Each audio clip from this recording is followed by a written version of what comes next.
The Bestseller by E.J. Moore. Part 1. Trent wasn't a writer. Not really, but he liked to play the part. Convinced he was some tortured genius, he'd mutter to himself about his own depth as he'd slam the door behind him to disappear into a musky apartment littered with empty bottles of inspiration. He hardly ever wrote a word.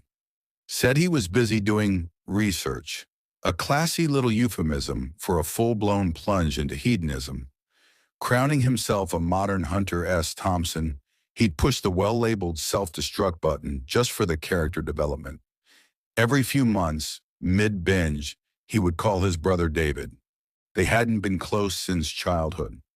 Trent always had a knack for taking advantage, twisting the knife just to see how much he could dig out. Most of the time, he was instantly forwarded to voicemail, but sometimes he'd be greeted with a warm, heartfelt, "Let me guess, you need a place to stay? Want to steal my wife's meds again so you can get high and play pretend? How about you go fuck yourself?" before a sudden disconnect. "Whatever, man," Trent snipped back. "One day people are going to worship me, and you're going to feel as stupid as you sound right now." He grinned like a prophet mid-vision, basking in a future only he could see. Later that night, in the midst of his research on the female anatomy, he came across an ad, Azathoth AI, a brand new app developed by Thousand Masks Lab, promising full novels from a few simple prompts and a tagline that read, "Bring your dreams to life." Something clicked. All he had to do was feed the AI a few ideas, upload the results to Howard's Books, a self-pub marketplace, and wait for the payday. He barely skimmed the terms of service, one line snagging his attention.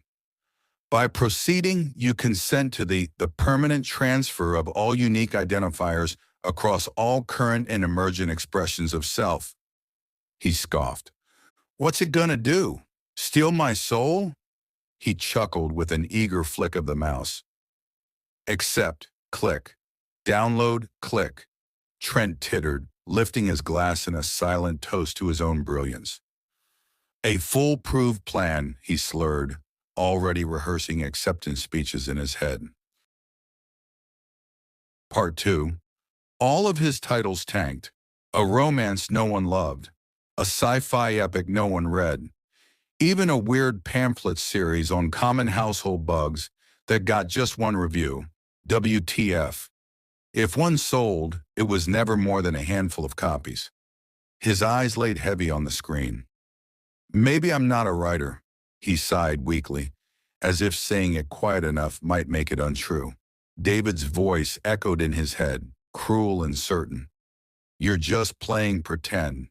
Trent scanned the filthy room, his eyes landing on an old beer-soaked picture frame, cracked and warped from years of neglect. The image inside was so faded and mangled, it was unrecognizable. Trent knew it had once been a photo of him and David, but now, buried under layers of trash and saturated with God knows what, it felt distant. The thought brought him back to another time. He was 10, David 11. Trent had stolen a candy bar from the corner store. When they got caught, David tried to cover for him, swearing neither of them had taken anything. Instead of owning up or even thanking David, Trent perverted the deed into an opportunity to boost his own image. While David was distracted, Trent slipped the candy into his brother's pocket, just enough to be seen. Then, with mock outrage, Trent cried out, "David, how could you?" The store owner clutched David's arm and dialed 911. David stood frozen, his gaze locked on Trent's vexatious smile. A deep shade of embarrassment and disbelief painted his face. The guilt of remembering David's disdain sank its claws into Trent's abdomen as he realized he never apologized. Never even tried to make it right. He picked up his phone and dialed David's number. David's sharp voice pierced through the phone. "Have you gotten help?" Trent jumped. "Help? What? No, I don't need—" He shook his head. "No. Listen, bro, I'm calling to give you the honor of an Apollo." Click. David had hung up. Trent's chest tightened. Heat surged up his neck, radiating behind a grimaced face. He stuttered to breathe as his frustration hardened at the bottom of his throat. "Stupid mother of... I just... No!" he screamed, hurling the phone to the ground. His eyes shimmered with unshed tears, his gaze sharp and detached. Part 3. 2 drunken weeks and a dozen failed prompts later, it finally came. Whispers in the Void. A 333-page horror that changed everything. The book became a quiet phenomenon. Reviews called it haunting, lyrical, disturbingly inspired. Critics debated its metaphors. Forums dissected hidden meanings. Fans sent him art, tattoos, and love letters. One even sent a weird fan fiction depicting Trent as a king, decked out in gold. He even had his very own stalker, a gaunt man in a tattered blue suit with an unshaven, desperate look. He shadowed Trent for days, just staring. Eventually, the police finally dragged him off, crying and screaming at the top of his lungs. Something about the ink bleeding through. Trent had no memory of the exact prompt he'd fed the AI, something along the lines of true horrified or real scary. Either way, he didn't care. The royalties were rolling in, and he had everything he wanted: fame, fans, fortune. Whispers earned him nearly $700,000, and at first it seemed like the payoff was the end of the story. Fans clamored for autographs, beautiful women passing drinks his way, and podcast hosts practically begging for interviews. With expensive whiskey in one hand and cell phone in the other, Trent sat back on his brand new bed and smiled. Finally, he thought, what I deserve. Part 4. He was half scrolling, half savoring the moment when a peculiar headline caught his eye.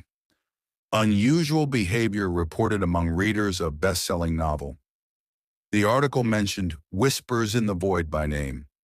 Some readers had reported vivid dreams, strange coincidences, and an overwhelming feeling of being watched. Trent sneered. People love to sensationalize things, he muttered, pouring another drink. They just want me to act crazy to ruin my brand. All the greats have retractors. His words slurred with an unearned pride as he blinked into the next day.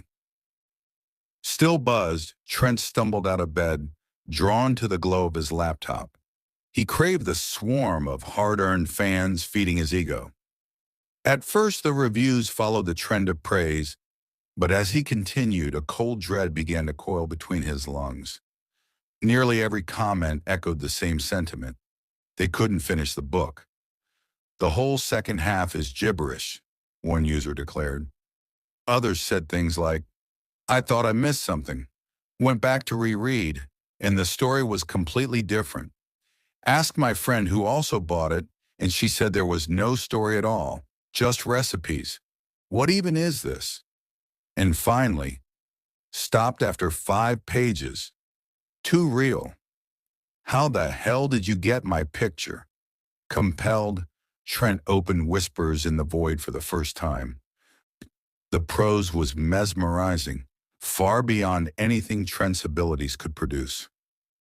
The story described ancient rituals, cryptic symbols, and a mysterious entity referred to only as the Watcher.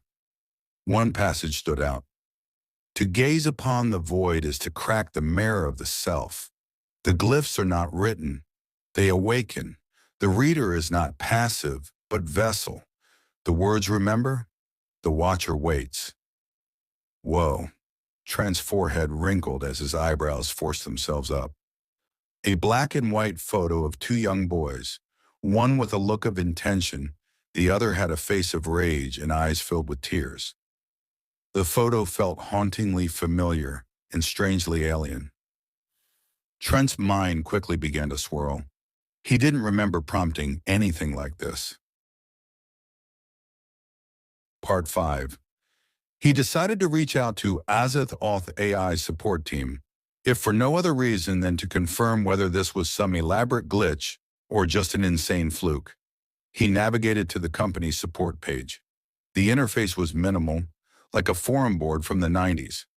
The contact form asked only for his user ID and query. No FAQ, no company background. Only a blinking yellow cursor and an About the Founders link that refreshes the page. He submitted his inquiry. I didn't put anything about ancient rituals or some watcher into your system for my book, regardless of it is selling good. It's weird and I don't like it. You need to fix this. The response came within seconds. Far too fast for a human reply. We acknowledge receipt for your inquiry. All outputs are tailored to user input. Thousand Masks Lab assumes no responsibility for consequences, foreseen or otherwise, arising from this interaction. There was no signature, no follow-up options. Just a cold, detached dismissal. Trent tried to pull Whispers in the Void from Howard's books, but the dashboard glitched. The option to delete the listing was there one moment and gone the next. When he finally managed to click Remove Title, a yellow error box appeared. Action not permitted. He refreshed, tried again, same result. Then another error flashed briefly before vanishing. This work has been claimed. Trent froze with confusion. Claimed by who? He scoured the publisher portal. No contact listed, no support, no record of a contract ever being uploaded. In a last-ditch effort, he searched for Azathoth AI's website again. What the fuck is this? He shouted, launching to his feet, the chair clawing at the carpet behind him. No, no, no, no, no, fuck! His voice broke. Nausea surged, hot and thick, sloshing up the back of his throat.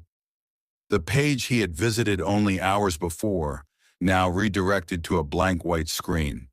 No branding, no 404 error, just nothing. Trent's thoughts jammed together, each one more useless than the last. He grabbed his phone to call his brother. Before he could dial, David called him.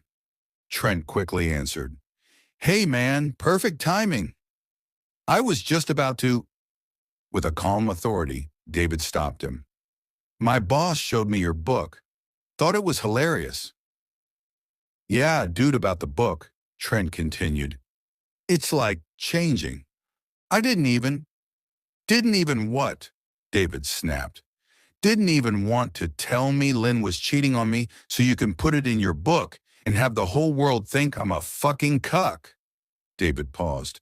Why are you doing this? His calm voice crackling under the tension of the question. With fierce irritation, Trent barked back. I'm not fucking doing anything. Stop. I didn't write the fucking book. It's not my fucking fault that you can't... Trent heard a sudden pop followed by ratcheting metal in the background. Of course. David let out a defeated chuckle. Trent never does anything. Bang! Trent heard the phone fall and clatter against the floor. The bang echoed long after the line went dead. Trent stared at the screen, unblinking. The air thickened like wet cement, pressing into his lungs. For the first time in years, he didn't reach for a drink. He just sat there. Still, his mind trying to process, unwilling to admit what had just happened. A scream built in his throat but never left. A dry, creaking I'm sorry barely escaped. Only silence replied. Part 6. After the funerals, Trent wandered from room to room, unsure what he was looking for. Half-eaten meals cluttered the counters. Voices from a muted TV flickered against the walls. Some mornings he woke on the couch, still dressed, his shoes muddy from somewhere he couldn't remember. Every time he closed his eyes, he felt a sting behind his skull. 1,000 cobras sinking their fangs into his brain, each one leaving poisoned ideas. He vomited pages. Crumpled and soaked in a beautifully teal ooze. The pages were filled with lines of prose he hadn't written. Ritual instructions in a language he couldn't recognize, narrated in a voice that wasn't his. He tried to drink and smoke it away. The sour odor of stale cigarettes clung to the curtains like the distant memory of a scream. He scrolled through his inbox one last time, fingers trembling, then blasted it all to oblivion. He deactivated his phone, deleted his social medias, and uninstalled Howard's books. If pure silence wouldn't stop the whispers, maybe erasing his life would. The warmth of deletion cradled him. He closed his eyes and rose, weightless, adrift on a single, endless breath, sighing away the last of himself. Part 7. A polite knock on the door sent him barreling back to reality. His fans found him. Their eyes shone with something feral. Hunger dressed as adoration, forcing dog-eared copies of whispers in the void into his hands like confessions. One kid wept on his shoulder, begging for absolution. Trent stumbled back, thudding into the cold metal door of his apartment. Flakes of cracked, peeling white paint clung to his shirt like desperate Velcro, trying to pin him in place. He laughed a brittle, too bright sound. A smile hesitated to perform. His eyes twitched, searching the area for an exit that wasn't there. A cold sweat beaded his brow as his jaw clenched between forced chuckles. He knew if he stopped, even for a second, the truth would come rushing in. He was a gutted rodent, staggering forward on instinct, an indifferent exterminator one step behind. They started slipping into handmade garments, soaked unevenly in a dye so dark it swallowed light. Symbols stitched into the fabric seemed to writhe when stared at. A burning sensation beneath his scalp seared whenever he saw their looping rune, a circle opening into a spiral, frozen on every doorknob, bus stop bench, even scratched onto his bathroom mirror. He told himself it had to be coincidence, that he'd lost his grip on reality. But they didn't stop. They crouched in folding chairs outside his building, nested in the grocery store aisle when he bought milk. After weeks of suffocating pressure, something in him finally broke. "Please stop! I didn't write that book," he cried, turning to the crowd, locking eyes with the nearest follower. The man's gaze was too wide, too calm. He slowly traced the bloody rune carved into his palm, smiling and nodding. "We know." The words pierced into his chest as if being gored by a blade of ice. Trent ran. Part 8. He purchased a ticket for a cash-only flight under a fake name. He found a cabin miles deep in pines, no signal, no neighbors. For 3 nights, the wind lulled him into restless, whiskey-soaked sleep. No knocks, no phone buzzing. But he couldn't shake the feeling of being watched. On the 4th night, he staggered outside for some fresh air. A cool breeze carrying the songs of crickets caressing his fevered face. Gazing at the twitching stars that surveyed the calm forest, the night sky pulsed a shade Trent had never seen before. The stars began to rattle, elongating into parallel loops before snapping back to their white speck origin, and then stillness. Not quiet, not silence, but a suffocating pause in reality. Trent's legs locked. An unearthly chill crawled up his spine, with the silent promise of something ancient lurking, watching. At the edge of the trees, a perfect circle of people stood waiting. Men, women, and children, as if they'd stopped everything they were doing just to be there. A man in a grimy high-vis vest stood beside a small girl clutching a battered plastic dinosaur, her small fists white with tension. Their faces were half lit by a sliver of moon. No words, no motion, just wide-eyed stares in the awful, frozen stillness of people who should be alive, but somehow weren't. The earth under his boots trembled and pulsed. One step forward, an older woman with blonde hair and a peaceful smile. She held a leather-bound book he'd never seen before. Blank cover, no title, only the looping rune burned into the hide. "We brought you this," she said. "The next chapter." He staggered back, desperately searching for an escape, but as he tried to turn, the silence of the circle shifted into a chant, their words coiling around him like a tightening grip, freezing him in place. The forest seemed to lean in, eager to listen as the woman blew a powder from the leather book into Trent's face. "The ink is bleeding through," the woman giggled. Their faces began to distort, tongues flickering through gnashed, cracking teeth, eyes weeping a beautifully teal ooze. The chants echoed off the forest walls and penetrated his skull. The world spun as trees twisted, trying to peel the sky away. Trent wailed, his voice ripping from his throat as he came to, bound in rotting leather straps to a damp concrete slab carved with thousands of little faces. Around him, sunlight leaked through torn paper sloppily taped over basement windows, casting sickly, crooked beams across the walls. The smell of stagnant sweat and ink filled the air. Ash formed a perfect ring around him, each grain etched with runes too fine to decipher. A calm voice drifted from the dark. "You arrived a herald of ink, the blood between fiction and flesh. You gave us the word.